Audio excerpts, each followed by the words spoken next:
Oh.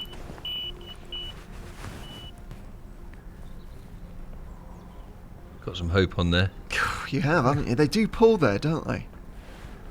I did. Yeah. This is going to be my big one. Oh, that's why it pulled. Yeah. When I picked into it, his tail slapped on the surface, and I was like, "This is the big one." You knew straight away, didn't well, you? I saw it. You I called it saw straight his tail come out of the water, and I was like, "This is big." Yeah. It's a nice little taster, Tove, isn't it? Oh, I've got to show him a little bit, haven't we?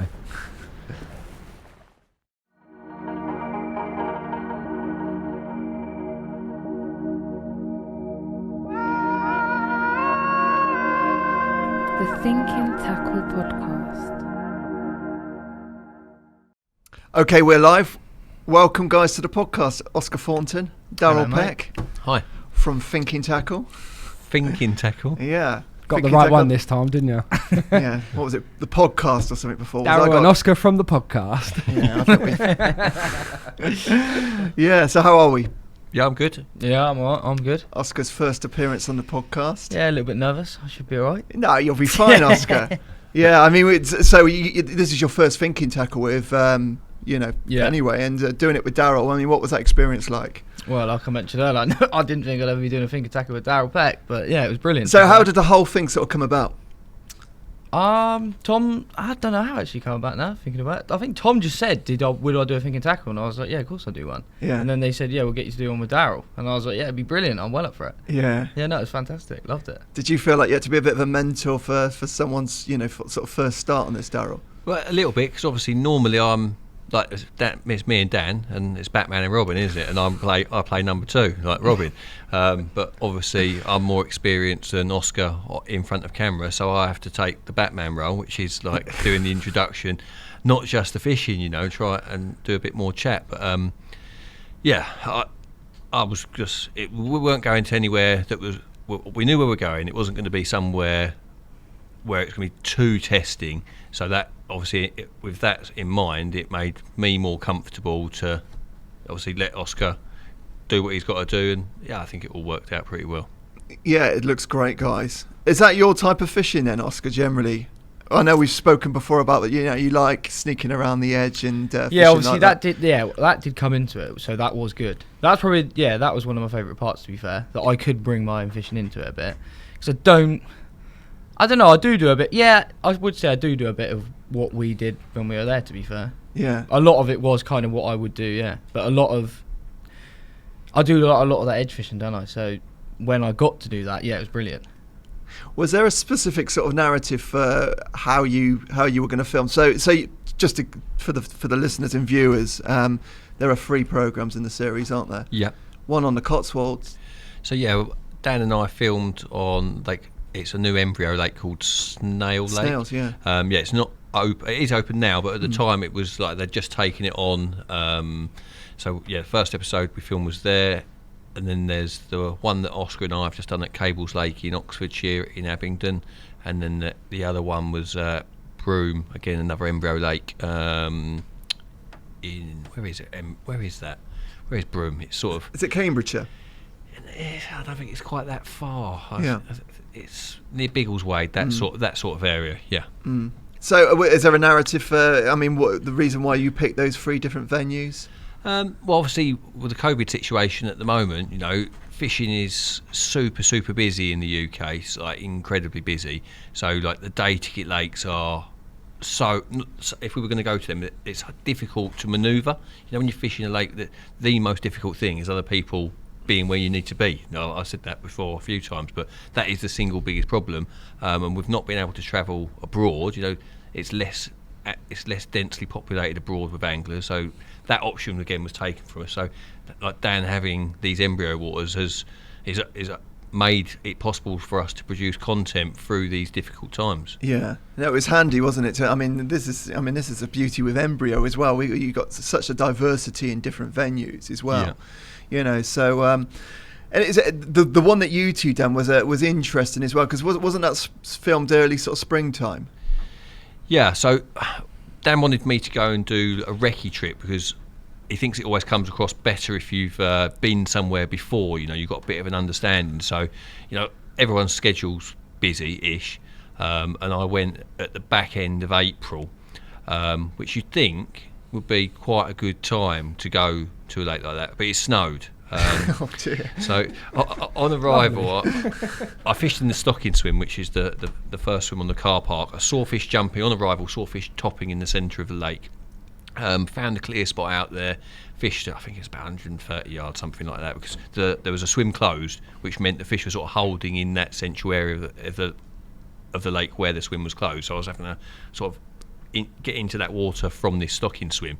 But it snowed and didn't catch anything, and I felt like I sat there for 2 nights, supposedly doing a recce trip, and come away none the wiser. Like I still thought from that first trip that the swim that was closed that later became open, the one that you started in, which is called the Lookout, it's like the central boss peg, and before I got there, I perhaps unintentionally unintentionally like obviously, like you said at the beginning of the podcast, I wanted to lay it on a plate for him. I wanted to let him have first pick, him catch loads of fish, and then I can just take, I'll just pick up the slack. I'll do the chat in between, and I'll try and nick a few round the edges. But what actually happened is I put him in the flyer and then found all the fish around the other side of the lake, and sat there clubbing them with one rod. So it didn't go as I'd sort of anticipated. It was an interesting perspective, because I mean, as soon as you turned up in the swim, Oscar, and you start seeing fish out there, I was going to say that. Yeah. It was like, that was meant to be the flyer. It looked prime. There's loads of fish out there. Darrell let me go in there, and then they slowly disappeared, and they all ended up in the corner in the reeds. Yeah. Can you read a bit into how those fish were showing at the time? And we think, in respective now, those fish possibly weren't feeding fish, and they were just. I don't know. They were doing something in that weed bed. I don't know.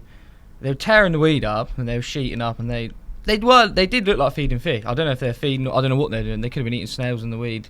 But I would have said they're feeding. They look catchable fish, but they just slowly disappeared. Like the whole time we were there was fish showing in open water, but there wasn't many, was there? Compared to every morning, you'd see them in a different place, but there wasn't loads of them again in the morning. I think it was the same group of fish just moving around and around. Yeah.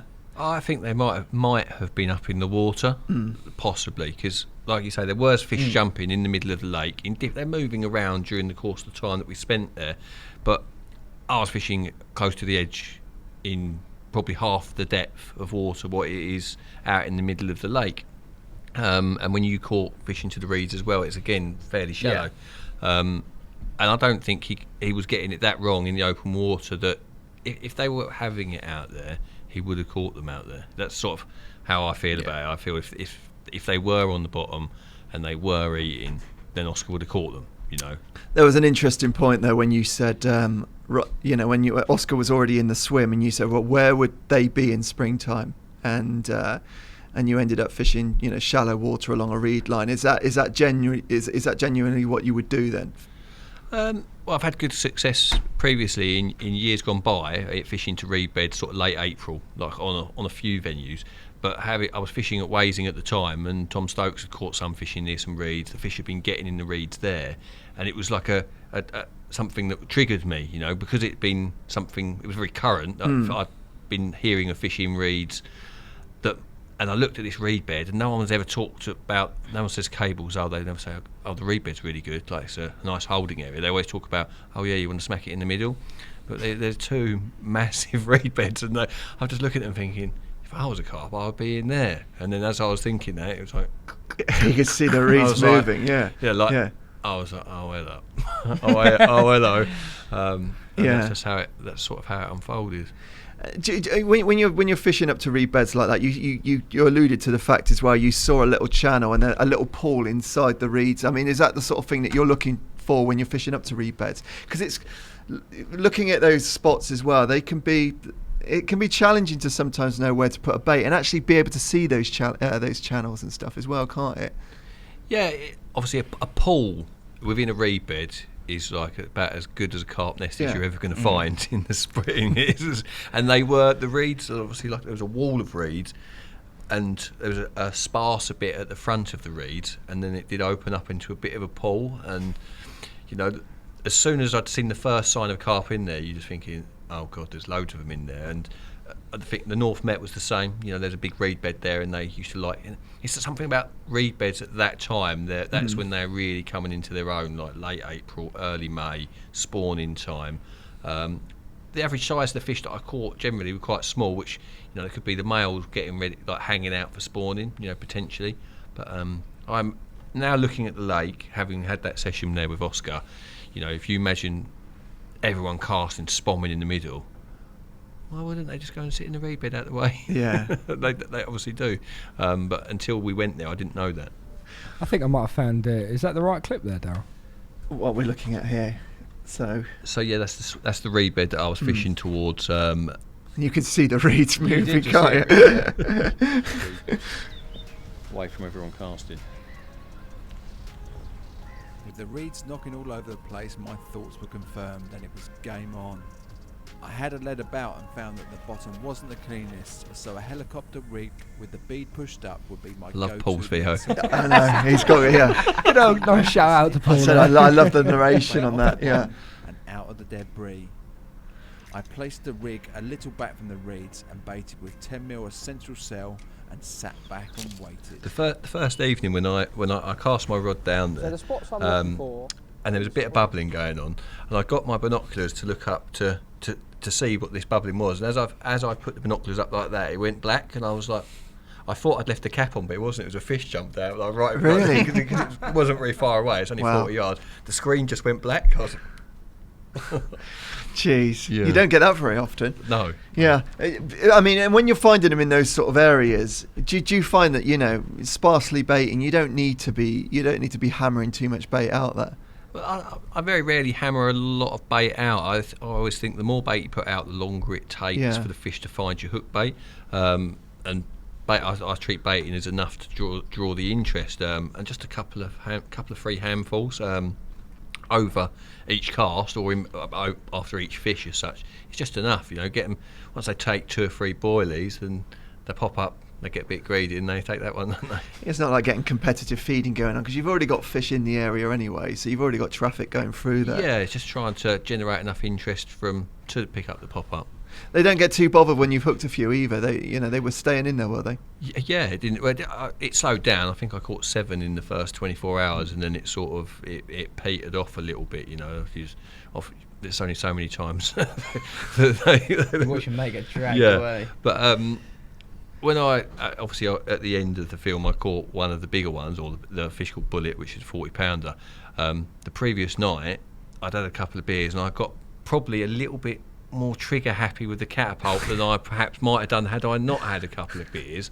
And you know, maybe that bit of extra, I baited in the reeds, not just on my spot. I was like firing my boilies over the reeds. Oh, you weren't doing that previously? No, I was Right. firing them over the top of the reeds into the pool so that they were getting some free tuck, you know, and that in hindsight perhaps led to the capture of that big one. Do you need to fish really, really tight up to those reeds, or just?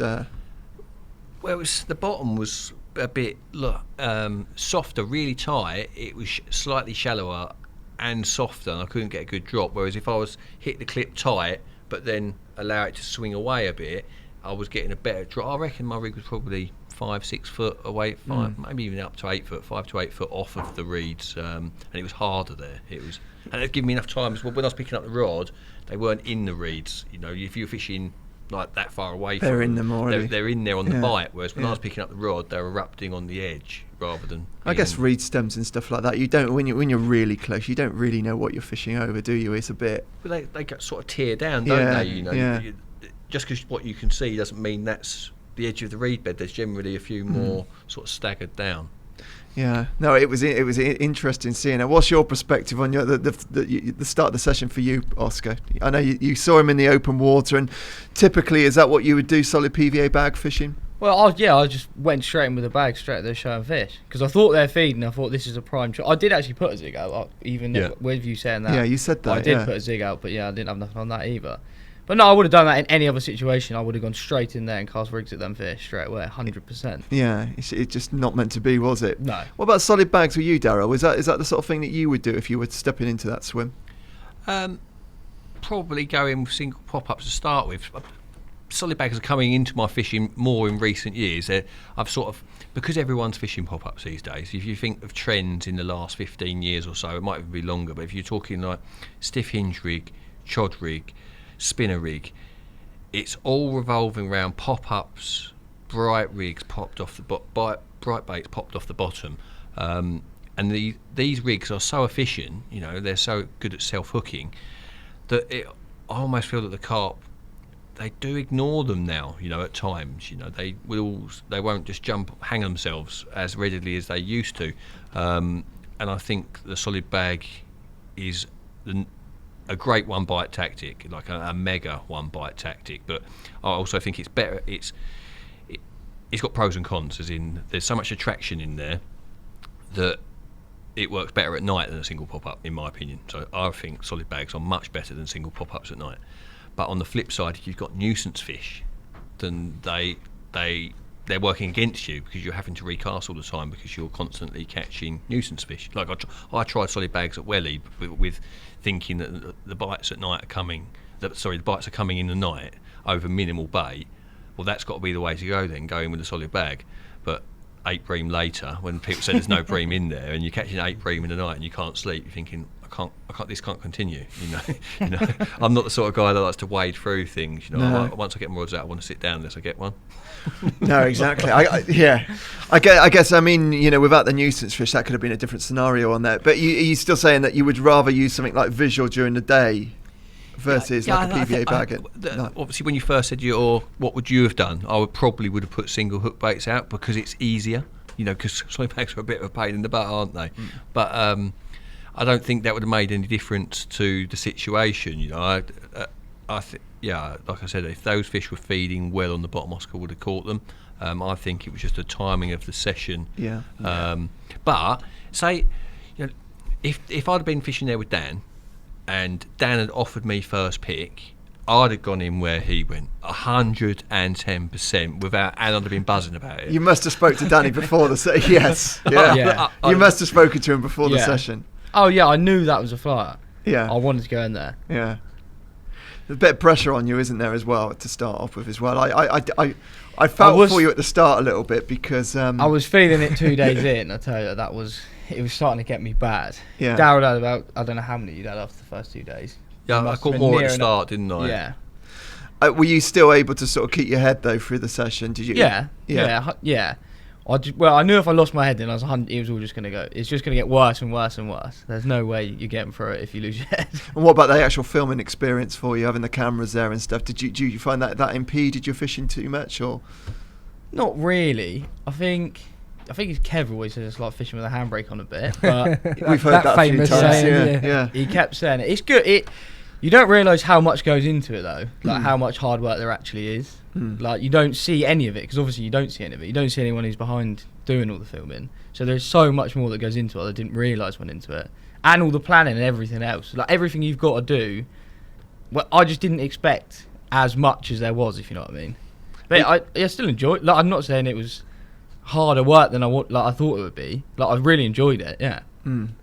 I mean, I guess if you could choose to do your own show, would it have been, you know, that type of fishing, or would you have preferred a smaller, intimate lake, or? I don't know. It's a hard question, really. Yeah. Depends what I wanted to get out of it, I suppose. Yeah. Depends what I wanted to catch. What about the relationship between the two of you while this is going on? Because it's hard, isn't it? I mean, you're fishing with him, and he's catching fish. I mean, it's difficult. I mean, did you feel like you needed to keep Oscar's head up, or? Well, the problem for us is we were on opposite sides of the lake most of the time. You know, like I don't know Oscar that well. He doesn't know me that well. No. We've hardly spent any time in each other's company before this filming session. And once your rods are cast in, you're trapped to your swim, aren't you? And we didn't have that much walkie-talkie going on. And then I'm sitting here catching, thinking, this isn't supposed to be going like this, you know. What am I going to do? Am I going to pull out the swim and let Oscar go in there? Because that's going to look really bad as well, isn't it? Yeah, that would look horrendous. I wouldn't have done it. It's going to look disgusting, you know. I'm supposed to be making the most of it for me, but at the same time I'm thinking, this isn't what the plan was. The plan was to let Oscar go in the flyer and then me to have to do the buzzing round to catch them. But it ended up I was in the flyer and he had to do all the buzzing round and work really hard while I sat on my bottom with one rod out. So I think it's a good way to start it, though. Next time, we'll make sure I'm 100% in the fly. Yeah. 100%. What were you like the night before and like preparing to film something like that? I mean, did you overanalyze it, or are you pretty good at just taking it as it comes? No, I was pretty chilled about it, to be fair. I just made sure I had everything I could possibly need. That was the only thing. But then, because you can leave everything in the van, it doesn't really matter. I just made sure I had everything I could need and just keep my head. Yeah. I knew it wouldn't be like intense. I didn't think it was going to be. There's not that much pressure. No one's put any pressure on you to catch anything anyway. Do you know what I mean? So it wasn't. I didn't feel any pressure with it really. Obviously, I put pressure on myself, but I didn't feel like there's any pressure from anyone else to be like, you need to catch a fish. No, exactly. It's just we've all been. I think I remember your first ever thinking tackle. Were you with Adam Penny at Sandhurst? Oh, of course. Was that it? Was that your first one? Yeah, that was my first one. Yeah. And I think you blanked on that one, didn't you? Yeah. You went fishing. Slid that in there. Like, I remember it. And I was awful on camera. Like, I look back, I wouldn't say I'm the best now, but like I remember that session. It's still on YouTube. You can go on there and find it. Give me 2 minutes. It's just, What thinking tackle was it? Sorry, Darrell. me and Adam Penning at Sandhurst. And it's like, Darrell, you just use boilies, yeah. So I just literally turned up with a carrier bag laden of boilies, and Adam Penning said, I'll put you in the flyer, which is the pipes at. Oh yeah, that's a good swim. Sandhurst, yeah. And I did see the odd fish jump in front of me, but now knowing Sandhurst like I do, the first 7 nights I have 3 nights with Adam Penning, never caught nothing. And I've done two nighters with Dan and never caught anything. One night it did freeze up though, so that is part. So, and I fished a charity event. So no, I've done 3 nights with Adam Penning, 2 nights with Dan, and then 2 nights for Mark Dean's charity event there. Never had a take. And everyone said, "Oh, yeah, it's a good take. It's a good wit." But they used to say it. Yeah. The second I put the marker float through it, went in the central peg, spombed it up properly, I had a good session. Rather than just freestyling it, I think you do need to get a bit of bait over the rig there. I think that helps. What were you like? I mean, were you nervous doing this one? Really nervous. What I like about your style of fishing, Darrell, is it's quite simple and straightforward. Very simple. Blimey, crikey. Has anyone started shaving yet on this one? All kinds of things. Look how stiff I You're look. sort of straight down the line, aren't you? And this carrier bag and whatever, you pretty much That's it. That's it. That's what you took. Yeah, boilies and sometimes boilies. Help me. It's good to look back at. Some Yeah. boilies, and you'd be happy to take that anywhere. Yeah, it's the sort of fishing I do that I'm generally looking to move on whatever's going on, and spotting a mark floating doesn't always sit. I think your whole angling approach has changed a lot since then. Yeah, well, I'd like to think I've got more strings to my bow since then. At the time, I've coming off the back of fishing at Yateley and then St Ives and then Conningbrook. Ultra low. You'd already caught some big difficult fish, lakes. Yeah. But it doesn't mean that those tactics will serve you really well on the higher stock. You need a more rounded game, and I didn't know the lake very well. In hindsight, I could have probably caught out that swim if I'd fished it differently, but I just cast out, spread a few boilies round, and never caught nothing. What, you were back on the car park leg again? Yeah. What was it like rewatching that, Darrell? No, I've seen that. I have seen that. People have often mentioned that in comments. Oh, here really? and there, like, you've come a long way since then and stuff. But it's. I was just an angler, not a presenter. And when some people real wilt under it's taken me a really long time to get better at being on camera, and that's only come from doing it regularly. But it's not something that comes naturally to me or ever has. Whereas for Oscar, he didn't look nervous at all, did he? No. It's like it's just he seems like it's easy for him. For me to start with, I used to remember thinking about how people are going to be thinking about how I'm coming across. I'd be blocking myself off from saying what I need to say by overanalyzing it and being anxious about it. Whereas now I'm comfortable because I like to think that I know what I'm talking about. So that then now I don't worry because I do feel like I do sort of know what I'm talking about. I'm a bit more confident. Yeah. Yeah. I mean, you weren't working for Korda then. Were you a forklift driver or something? Yeah. At the time, I was. I can't remember that. I'm guessing that was after Conningbrook, I think, which because it was mainline bait. So I'm thinking that sort of 2008 onwards. So I might have just started working for Korda, or I might have been back in the tackle shop, or that had been around the sort of time that I got made redundant from the fort. I've got it as 8 years ago here. You got it as 8 years ago. Yeah. So it had been filmed the year before, probably. Right. Yeah, So- I would say I'd probably just started working for Korda then, probably. How long have you been a Korda sponsored angler for, Oscar? 10 years now, to be fair. Since I was 16. So probably a bit longer than Darrell as well. When were you 2007 sort of time? No, you caught two-tone in 2007. When did you? Yeah, but I've been a sponsored angler since I was 21 from Korda. So that's nearly 20 years ago now. Yeah, so I was 2003, I think, when I first started fishing at Yateley, and I put some pictures into the magazine. Damo rang me up, and then they started sending me a few bits out. But that was when 2 buildings previous to where we are sitting now. Yeah, There was like in the stables at Romford. Yeah. No, I remember those Yateley articles. I guess, being a sponsored angler for 10 years, though, that you've got time to sort of bed yourself in, and you know everybody, and it must make it a little bit easier. Yeah, 100%. Yeah, definitely. Yeah. And everyone, when I first started, I was just catching loads and loads of fish, and then I started trying to catch bigger fish, and I wasn't catching as much, which then I was a bit like, I remember saying, I was like, I reckon they're going to end up dropping me or whatever, but then no one ever got rid of me, even though I was only catching, say, like 1 or 2 a year, compared to when I was sending in catch reports every weekend from catching loads of little ones, which is... So are you saying that you feel like that there's pressure of being a sponsored angler, that you need to be... I felt like there was, but now it's like there isn't. Like, you don't have to... Like, I was worrying about nothing, really. Yeah. But then... You feel like there is to stay, but then it's... I don't know. It's like... I wanted to do my own angling anyway, so it didn't matter. I think Elliot was in charge of sponsored anglers when I was there, and El was like, no, it's fine. He's like, we're not just going to boot you off because you're not sending anything in. Like, I know where you're fishing, it doesn't matter. Yeah. No, it is, and it comes naturally. I can see over the last 12 months or so, you've been catching a few fish, haven't you, personally? It's been good.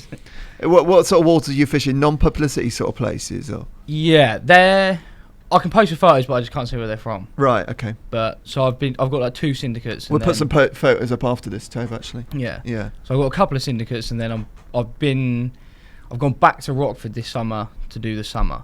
Right. Only because I feel like the fish in the syndicate I fish this winter, they're catchable fish. The one I want to catch is catchable from like in the winter. So I don't want to catch it, which sounds a bit... I want to catch it, but I don't want to catch it when it's spawned, which sounds a bit greedy. But I'd rather catch it at mid-50 than 45 pound. When I could go to Rockford and still catch 50 pounders after they spawned anyway.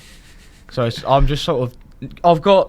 I'm lucky enough that I can fish where I want to, when I want to fish there, if you know what I mean. You don't do particular long sessions, do you, either? No, I just fish weekends, really. Right. I have started doing more overnights down Rockford this summer, just for the fact that 1, it's closer for me to go to work most of the time, and 2, it's so busy down there. So when I go down, it's not busy and I can find them, and if there's an opportunity, then I'll fish. Still all that range fishing on there, or? Yeah, but the ones I've caught this year, I haven't caught anything at range. Right. I've caught literally both of them with a baiting pole. Oh no, I did cast one, that's a lie.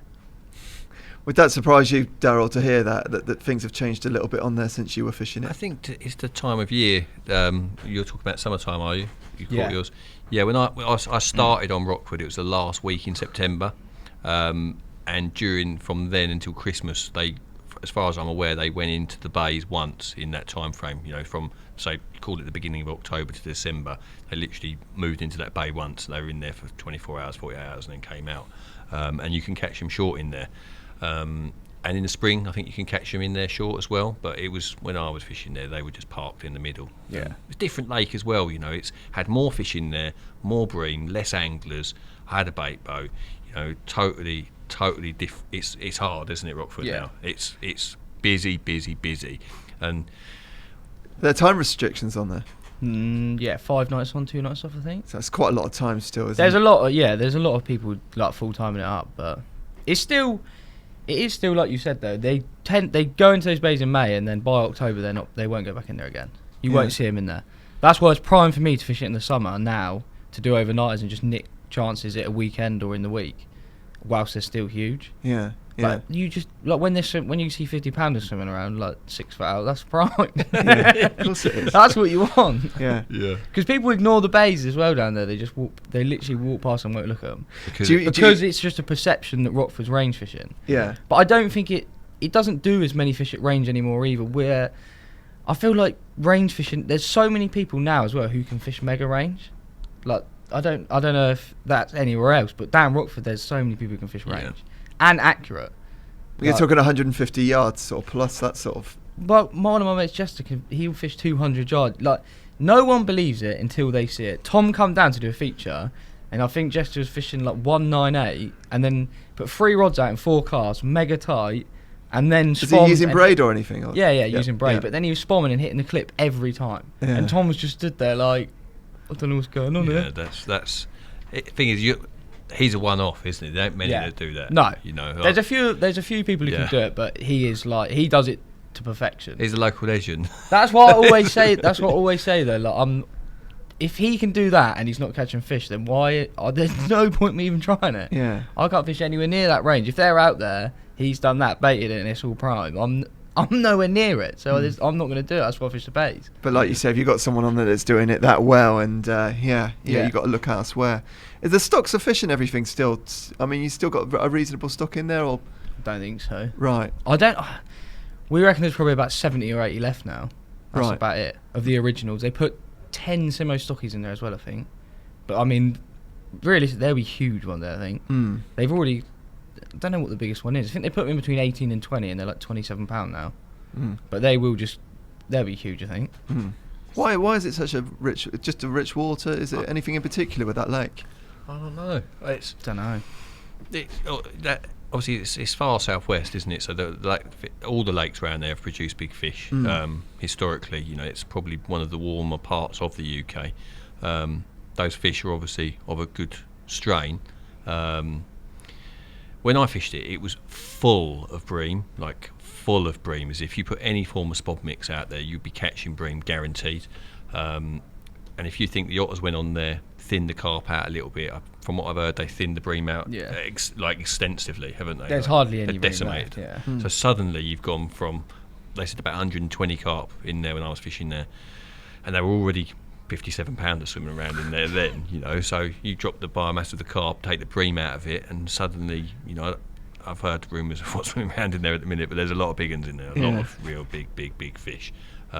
But it's good that it's hard. Fishing for fish like that, it makes them all the more special when you 100%. Yeah. when you do get one. If they were just climbing up the rods willy-nilly, then that'd be. Yeah, if you catch a 50-pounders every weekend, I don't think it'd be the same. No, of course not. No, actually, Mark Simmons is going to come on and do a podcast with us. That'd be an interesting chat with him. He's quite an eccentric sort of character, he is, isn't he? Yeah. And but his fish they've done pretty well, haven't they? He's left a bit of a track record there, so that'd be interesting to get his perspective. I mean, the spread of fish around the country that's got his sort of DNA on it is. You like observing fish anyway, don't you? That's your sort of thing. Yeah, that's why. Yeah, that is another reason I like just fishing in those bays at Rockford now. Anyway. Yeah. Everywhere. Most of the lakes I fish, I'll try and catch them at the edge if I can. It depends. Everywhere's different though, isn't it? Sometimes you're not going to find them in the edge. I mean, sometimes you will, but then at times, like you just said, you're never going to. If I fish Rockford, I want to fish the autumn on Rockford this year, but I'm not going to fish the bays. I don't think they won't spend any time there. They will drift back out in the middle and into other corners. You said to me before as well, you like watching the patterns of fish and fish behaviour as well. I mean, have you found some interesting patterns on Rockford then? Only in in a little bay where everyone ignores it, you can see where they swim in and out. That's what I like. That's when I like watching them. Before I fish them, I normally watch them for ages. If I know no one's gonna ruin it, then you can watch them work out where they're going in. They're like in the little bay where I've been baiting in 30. They go in the tree, like the top end of the tree. Then they come out the bottom end, then swim out the swim. But then they come back in the left hand mark. But it's always the same fish because you can. It's always just a little group of them. Then, but it'd be a different group, if you know what I mean. But there's always a group of them in the snag, out the swim, and then back up the margin.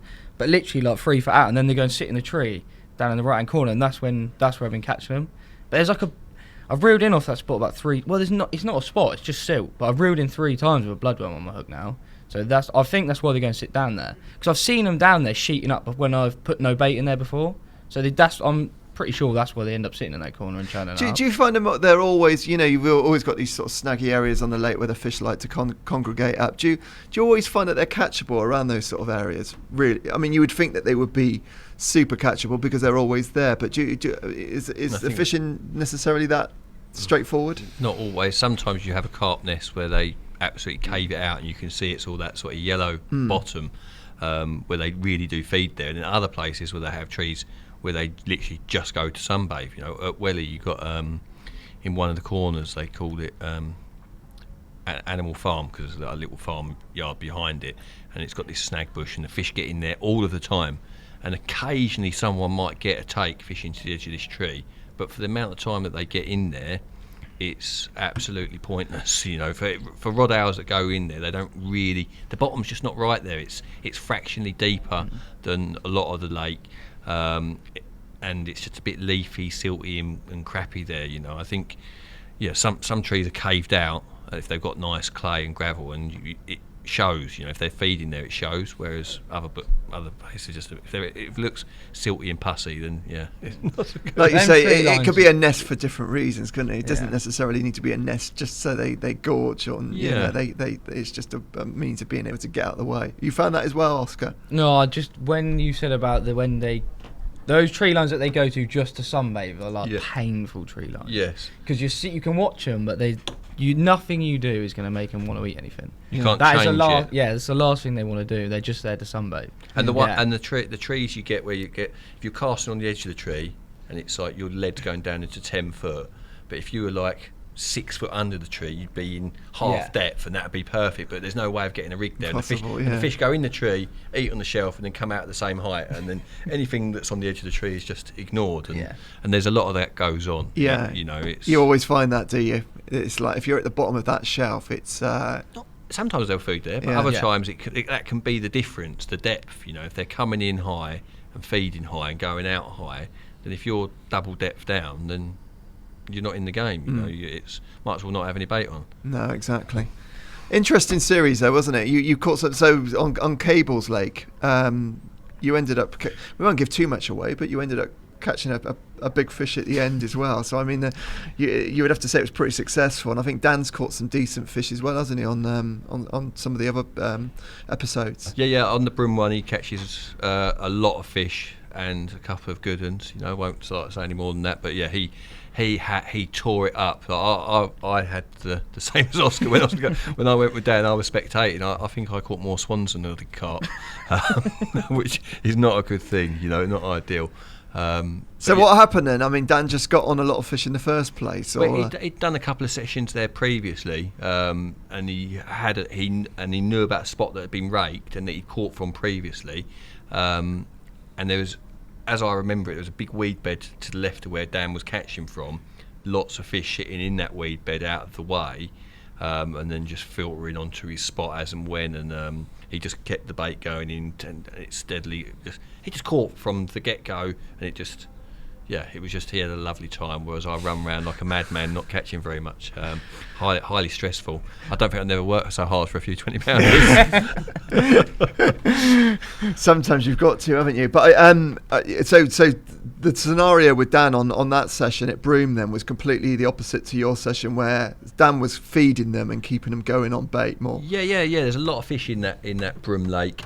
He had a real nice spot that he was, a spot can be clean, it can be half clean, it can be whatever it is, but once you've had takes from it at X wraps and it's just a case of press and repeat, he was in that frame before he got there, so he wasn't like worried if his spot was going to work, it was just a case of if the fish were there, and they were, and there's not many that are going to do it better than him once it's like that many wraps cast straight. He's going to do that. Yeah. he's going to do that, and he did. He terminated it, and I just run around like a madman for 3 swans and 3 20-pounders. Well, you still caught some. I mean, but I mean, there's a 60-pounder in there now, isn't there? Yeah. So no, I mean that's one for the future. That'd be great to get on film, wouldn't it? Yes. What's the biggest English 40 caught on? English carp caught on film? I don't know. I know. Did Mark Holmes catch? He caught a 60 pounder off the top at Anashi's Lake. Didn't Right. He? Yeah, I think that. I can't think of anything bigger than that. Yeah. To be fair. No, that would be cool on a thinking tackle, though, wouldn't it? To You catch a 60. catch a 60 pounder. Yeah. Look, if you go back through what's been done on camera from the beginning from Korda, you know, there's been some outrageous things. You know, like Dan's caught. I remember he caught a 70 pounder when we went to France and fished on a public lake, and then he had the 60 pounder on the other lake that we fished. I caught that 70 pounder at the Belgium lake on film. Well, I called in the cameraman, to be fair. I didn't actually catch it on film, but you know, there's the guys on Monster Carp. You know, it's mental what's been done. It is, and when you think all the way back, I've been visiting Richie McDonald quite a lot recently, and I remember, this is before you guys were carp fishing. The Yately Yahoo crew videos that came out in 1991, and on the video I had Richie playing jumbo, and then he went over to the car park lake 5 days later and catches heather. Yeah. And he's got those on film, and at the time to just see somebody actually playing a 40 pounder in was like, you've never seen anything like that before. No. You know, and how much that's progressed since then, and we're actually live now and able to actually watch that. It's a hell of a turnaround. Well, I've got a cool clip here, and as we said, we're not going to show too much, but I thought we've got to show him a little bit, haven't we? This cables. Yeah. There's a giant cable there. Oh.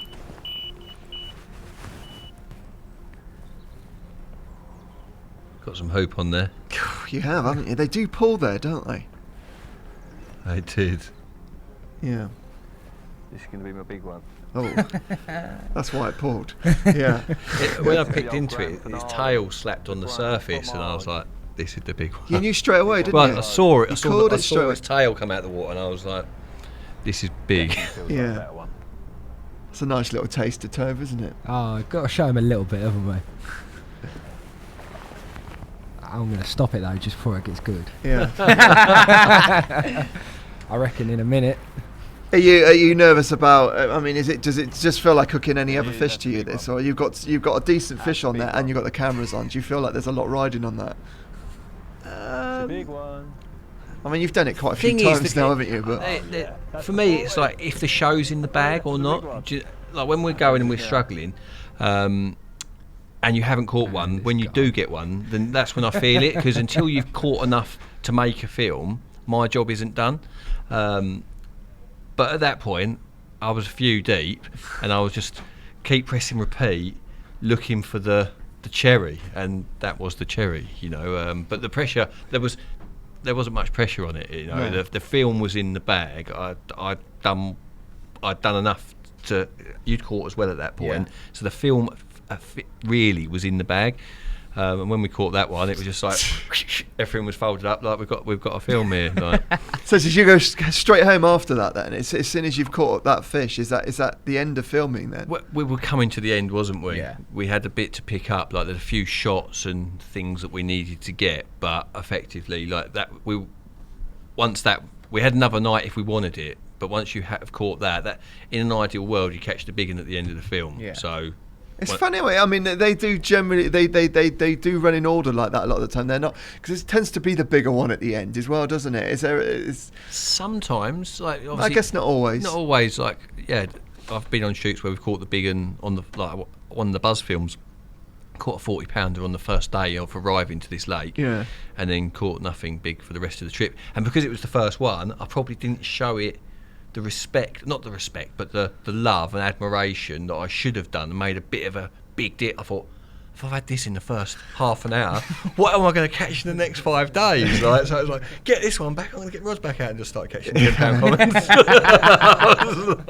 Like, so what was that? Ideally, you catch the big one at the end, you know, for the story. You know, it works out better that way. Were you a bit gutted you had to go home, Oscar, or were you happy to call that a wrap? No, I was happy to call it a wrap. I wanted to get back to my syndicate as well and have a go back down there before they spawned, to be fair. So it was kind of bright. More important things to do. Well, I just thought it's not going too well here. Darrell's clubbing the death out of them, and if I can go somewhere that I might be able to get on them a bit right. And did you find that as well?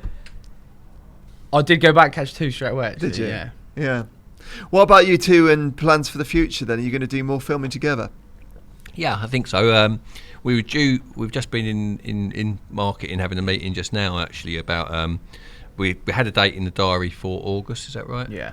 And Oscar hasn't done much European fishing. Sort of most of you. Is it fair to say most of your fishing's been in the UK? Yeah. Yeah. 100%. Have you been to France and stuff? Or Yeah, only a few times. I haven't done a lot. I think I've been 3 times. okay. So the sort of what we were supposed to be doing was I was going to take Oscar to the Belgium canals with Derek Harrison. So obviously I'm certainly no expert on the European canals, but I've done a little bit, and I sort of pride myself on being able to adapt and having fished a wide variety of different lakes. So we're going to take Oscar to somewhere that's a bit out of his comfort zone, and it's all new and exciting, and do a bit. I really enjoy those canals, because you never know exactly what's in them. They've all got good fish over there. But with the way COVID is, Belgium aren't taking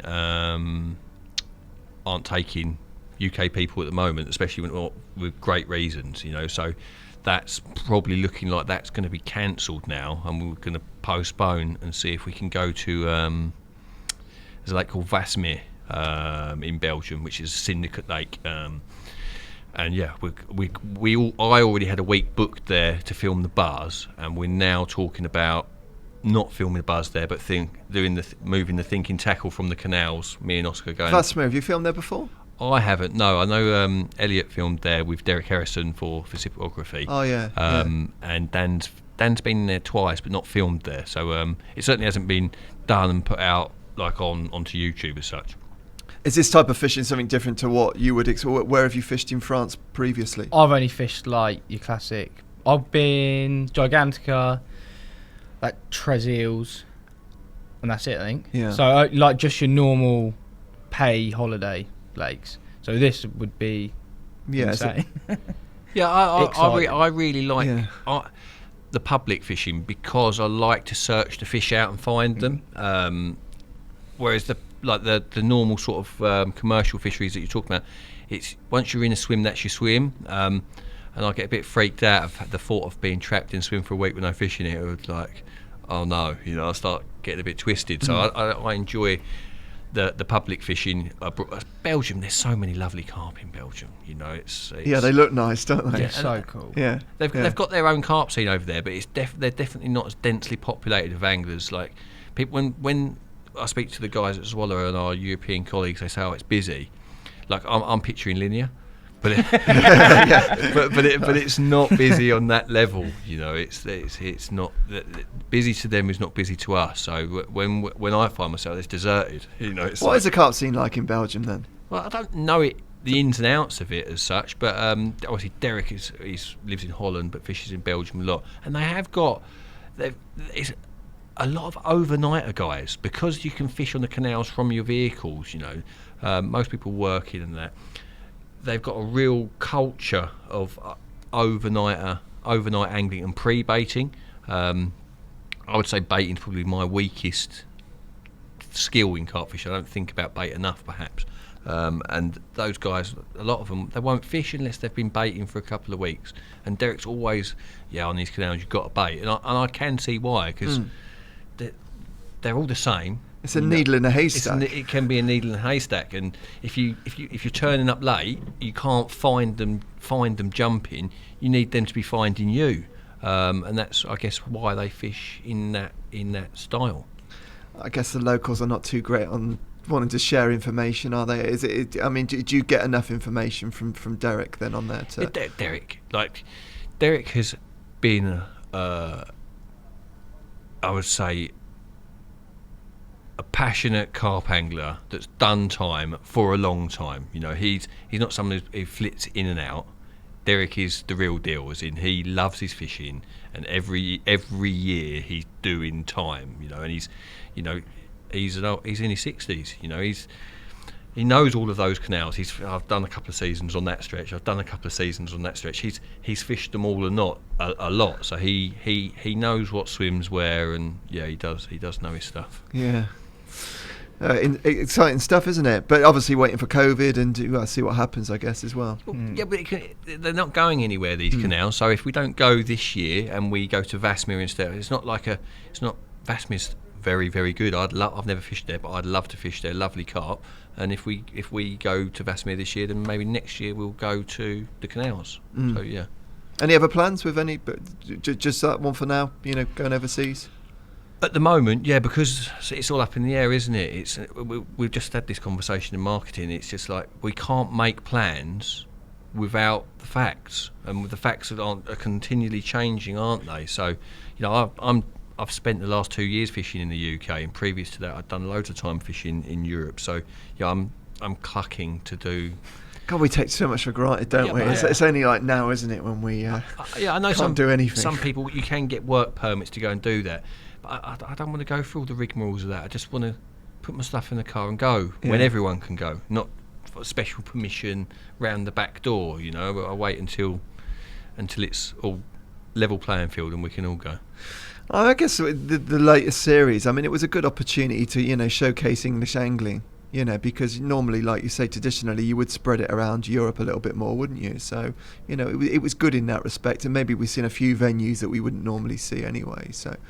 Yeah, I think some people are probably pleased that they're seeing more UK stuff.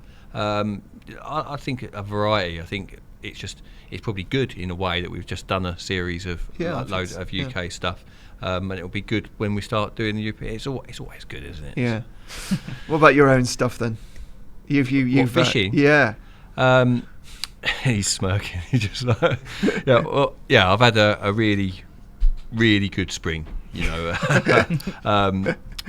So didn't fish all through the winter really, but finishing writing my book. We'll try to finish my book right through the winter. So when's this book coming out then, do you reckon? For Christmas. Oh, is it? It'll be out for Christmas. So I've been writing it for 3 or 4 years. So that's been like my plan is I always get lured out by mild weather in the winter, and I'm an angler, not a writer. And my passion for fishing is 100-fold what it is for writing. So if the weather's mild, I've constantly been, but at the same time, I know I've got the content and it's something that I need to do, and I've been doing it. But long story short is, I didn't manage to finish it over the winter, and the plan was to finish it over the winter. And then I started working for Korda back end of April, filming. We went to Raysbury, been here, there, and everywhere.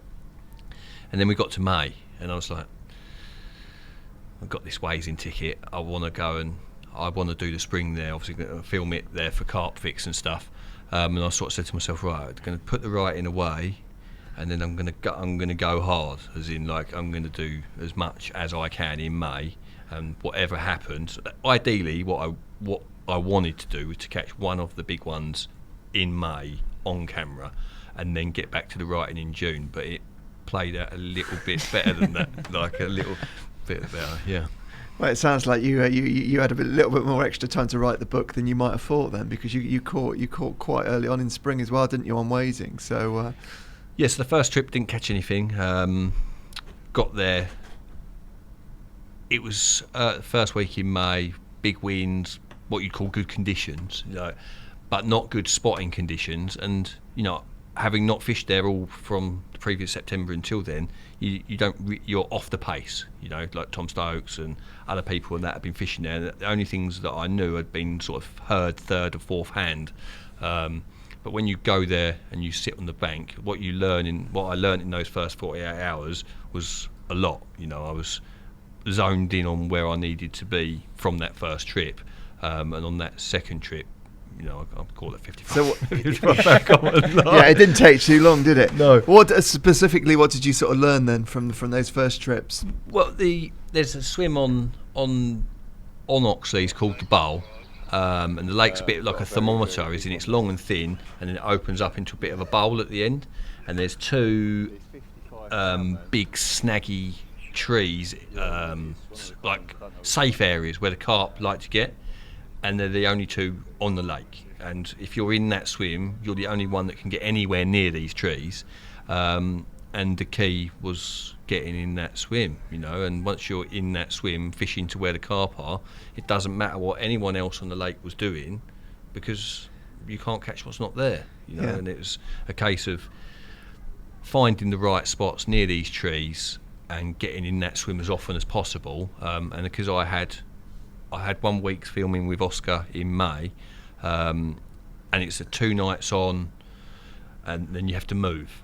So I was sort of doing a night in a NAF swim, 2 nights in the bowl, go home for a night in a NAF swim, 2 nights in a good swim, just consistently getting into that swim because I was so zoned into the fact that those fish were parked there, and other people, they weren't stopping and asking when the swims were coming free. They just drive past in the car, see the swims taken, but like, I was focused to get that swim. Because Tom caught, like you say, Tom caught around the same sort of area, was it? Yeah, Tom caught some from that swim, and so he caught from another swim as well, but I caught my ones just from that one swim. But Tom's had probably twice as many as I did out of there. Was he a little bit surprised when he caught out of there as well? Did I hear a story that he had to jump in there or something? Or did he know that there were fish there? Did he just put a rod out there and he was caught by surprise when he caught some fish from there?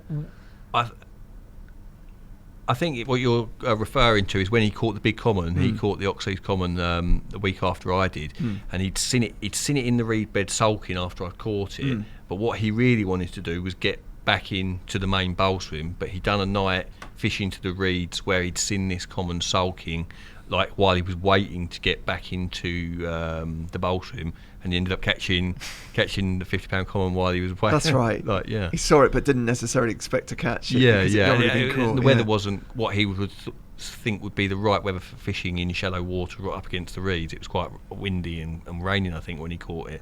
So quite a similar scenario to Cable's Lake then in some respects, is it? You know, they were sitting in shallower, sort of reedier water then. Yeah, I think that I never caught anything from where Tom caught some of his from, and it was really shallow where he'd found them sitting in this reed bed in real shallow water, and you just wouldn't expect them to be there. I certainly wouldn't have done, but once he was zoned in on that, and it was that probably helped me on that cable session. You know, that information it triggered my thoughts on fishing around on reeds and made me, obviously they're a very obvious feature, especially those ones at Cables Lakes, but it was Tom's captures from the reeds that perhaps led me to make sure that I looked around that area in Cables.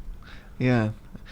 You're not surprised that other people aren't doing the same thing then? Or I mean, are there not a lot of people fishing at the time, and why were they necessarily not doing that? Well, I don't know what the people at Cables were doing prior to our arrival, or whether people do fish to those reeds, but certainly no one had, in preparation of our sessions, no one had mentioned to me that the reed beds held carp or that they were good spots. No one had said that to me prior to us fishing there. But I remember looking and thinking, if I was a carp, I would be in there, you know, because if they were so dense, there was no room for the fish inside the reeds.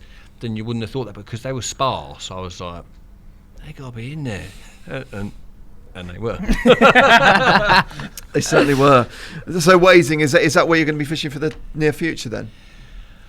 Well, I bought the Wasing ticket originally to fish on Oxley's for the fishing there. I'm done on Oxley's now, but I've bought a ticket again. I've renewed my ticket to fish on Cranwell's for the winter, because it's all fishing from your car. It is like a gentleman's club, like it really is. It's a lovely syndicate, lovely place, beautiful lakes, nice fish. And I'm thinking in the winter my calendar's going to be pretty loose, as in I'm not going to have loads of. I've worked hard to get my book finished. Most of my Korda filming will be done by the end of November. Once we get into December, January, February, I quite often find myself with nothing to do, like zero work. And I do like my winter carp fishing. Like, I don't like to do stupid amounts of time, but a couple of nights a week fishing from my car with a bait boat doesn't sound too difficult, you know. So I'm looking forward to having some nice tuck from the van. Yeah, it sounds good. And this book then, is this from like 2012ish then, from when you finished your last book? Yeah, so it starts at Fendrate in 2012 and finishes obviously this year in Wasing, so it sort of basically covers me 30s from 30 to 39. It's those last 9 years. Does it? Yeah. And how did you, because I think the last time you came on the show you had some reprints, didn't you, of your last book? Yeah. You sold those pretty quickly. Well, yeah, I've sold most of them. They're still available? Yeah, I've still got 500 left, but I've done another 1,500 since. Yeah, my misspent youth. Yeah. My only wish is that I'd done them earlier. I really wish I'd done a bigger run first time round. But yeah, you never know how something's going to sell until you start selling it. It's. Have you got a better measure of where you are in the book market now? Then, if you're going to bring a book out, it's easier to predict. Well, I think so. I've got in my mind that I've sold 5,500 copies of my misspent youth so far. So in total, so I'm going to go in at 6,000 with the new one, and how many I sell, if they take 5 years to sell, it doesn't really matter, But I don't want to be sitting on thousands of copies that aren't I'm going to be sitting on them for years. So I think 6,000 is like as brave as I can be. I can't go be any braver than that. I don't think. No, that's brave, isn't it? Yeah, I don't want to be any yeah. It's a book market. It's still there, then, isn't it? If you're the right angler, that you can still sell quite a few books, can't you? Yeah. It's people. It's the demand for that product. Like people want to read about who they want to read about, and I think you only have to see what happened with Terry at Christmas, don't you? People want to buy his book. Yeah. Someone was telling me the other day that they've reprinted it 2 or 3 times. Yeah, I've then. Heard that. Did it sell out in 24 hours? Didn't it? It sold straight away. The first one, I think from what I heard, they printed 5,000 copies and sold them in 24 hours, which is like wow. And apparently they've done the same again since. So I'm not going to. He's got a nice little pension there, hasn't he? Whenever he wants a few quid, isn't it? Just bring a book out. I don't think Tell's short of a few quid, is he? I don't think he's that bothered about making money either, by the sounds of it, is he? But yeah. But it's nice because stuff like this, podcasting and stuff. I've read a few comments. You've seen those as well, Tobe, haven't you? Where people are, this takes away, the book stuff because But I think this is a little bit looser, isn't it? And it's detailed. You can still buy a book. And you want to. I still want to hold something, rather than just having a book on an audio book or whatever. Do you think that's the next thing with audiobooks, carp fishing audiobooks? I get asked if I'm ever going to do mine in audiobooks. I think that's, I listen to a lot of podcasts myself these days, whether when I'm cycling or whatever I'm doing. I like to just have a single earbud in listening to stuff, sometimes when I'm fishing and that. And I think there's a huge market for it, but as looking at it from my point of view, there can't be a lot of money in it, because it's not, the carp fishing market isn't that big, and I don't. What does an audiobook cost? Not a lot, is it? Well, around a tenner. Does it? Yeah. Oh, right. Yeah. Okay. Yeah. I only listen to audiobooks. I just thought they were about £1. No, you might get away. Start recording his audiobook. Yeah, you need to start doing. I think you need to start doing that, Darrell. Yeah. Well, do I have to talk? Do I have to read my? Well, I mean, you could get someone. I'd do it Morgan for you. Freeman. I mean, we take a little cut for that, but I think it would be better if it was your own. No, it'd be better if if the author's actually reading the story, it needs to be you.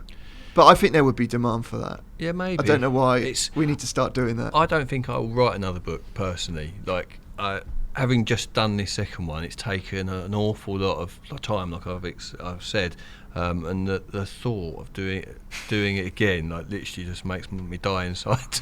I just I'm a fisherman, I'm not a writer. It's like, but people want to hear your stories, don't they? And I think, honestly, audiobook. Maybe. So you're gonna have to read back your last 2 books. That's the only. Maybe. Yeah, never say never. What about you, Oscar? Are you a book reader?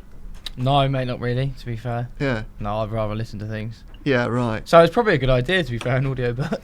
I think it's a great idea. You should. What are your plans coming up? I'll stick to Rockford until Christmas, and then probably go back to one of my other syndicates and fish there winter till early spring, probably. Yeah. And then I don't really know. I don't know. I don't want to go back to Rockford. I want to get another ticket. I want to go somewhere else. Still in your area? I'm not really worried. I don't mind where I go, but I just want to get a ticket somewhere else. I wouldn't mind getting out of Hampshire and Dorset as well, because it's that's pretty much where I've spent the last 10 years. Have you ever fished out of that area? No, not like. Well, you've got some lakes there, though, haven't you? Yeah, exactly. Look, the thing is, you could stay there forever, and you're never going to run out of fish. I've gone to day tickets and things like that, but I've never campaign fished anywhere out of Dorset or Hampshire. Oh, I'm down in Dorset Wednesday night, actually. Oh, what are you doing? Fishing. Bass fishing. Oh, no. Bass fishing? Off the beach? It's really good. Yeah. Yeah, it's good. Yeah. So no, I mean, like you say, you've got some great waters down there, haven't you? And Yeah, there's just an endless supply of good lakes down there, really. yeah, and it's all kept a little bit secret as well. You don't know too much down there. There's a lot of publicity. No publicity. Most places are like Yeah. the thing. This carp fishing is so busy though. I think that with syndicates and stuff, like even because Ringwood have shut their club ticket. You can't get a Ringwood club ticket anymore, and so have Reading as well. I think. Reading have. Yeah, That'd be a good like, ticket. carp fishing is so busy that no one needs publicity to like sell tickets anymore. I don't think so. There's just none of it. Especially over COVID, anyway. Well, yeah, 100%. Yeah. Yeah, good stuff, guys. So these programs are coming out. What was it? Sunday, August the 8th is the first one. Okay. Which is news to me. I'm not sure. Yeah, I've just been told that. Yeah. I thought, I probably do need to know that for a podcast. So they're coming out week on weekly, are they? Or? Yeah, the 8th, Sunday the 8th, Sunday the 15th, and Sunday the 22nd of August. Yeah. If someone turns around now and says it's September, we might have to re-edit that. But I'm assuming. We'll just add it to your highlight reel, mate. I'm assuming it's August. Yeah, and I think the 22nd is yours is the last one. Yeah, but thanks very much for coming on the show, guys. Anyway, thank you very much, and we'll see you again. See you again. We will. Thanks. Cheers.